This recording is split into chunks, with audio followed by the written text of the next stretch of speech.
এবারে বক্তব্য জানাতে অনুরোধ করব সংক্ষিপ্তভাবে আমাদের আরেক বড় ভাই বাংলাদেশ জাতীয় যুব সংহতির সিনিয়র যুব আহ্বায়ক শাকিল আহমেদ ভাইকে।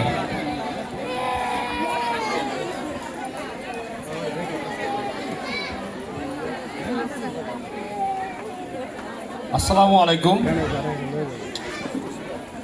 আজকে এই প্রিপারেটরি ল্যাবরেটরি স্কুলের 18তম বার্ষিক ক্রীড়া প্রতিযোগিতা ও পুরস্কার বিতরণ অনুষ্ঠানে উপস্থিত সবাইকে আমার পক্ষ থেকে সালাম এবং আন্তরিক ধন্যবাদ।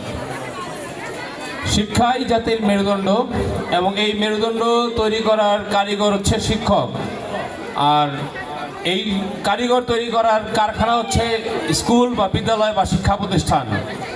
এই প্রিপারেটরি ল্যাবরেটরি একাডেমি আমি বিশ্বাস করব এই এলাকার মেরুদণ্ড এবং মেধাবী শিক্ষার্থী তৈরি করার পিছনে অগ্রণী ভূমিকা পালন করে আসছে এবং আমি এই প্রতিষ্ঠানের উত্তরোত্তর সমৃদ্ধি কামনা করছি। আশা করছি এই প্রতিষ্ঠান থেকে ইনশাআল্লাহ আগামী দিনে অনেক মেধাবী শিক্ষার্থী বের হয়ে আসবে, যারা দেশ ও জাতি গঠনে সবসময় ভূমিকা পালন করবে এবং গাজীপুরের মুখ উজ্জ্বল করবে। আমার আন্তরিক শুভেচ্ছা এবং ধন্যবাদ জানিয়ে আমার বক্তব্য এখানে শেষ করছি। ধন্যবাদ। ধন্যবাদ শাকিল ভাইকে তার সংক্ষিপ্ত বক্তব্য প্রদান করার জন্য। এবারে অনুরোধ জানাবো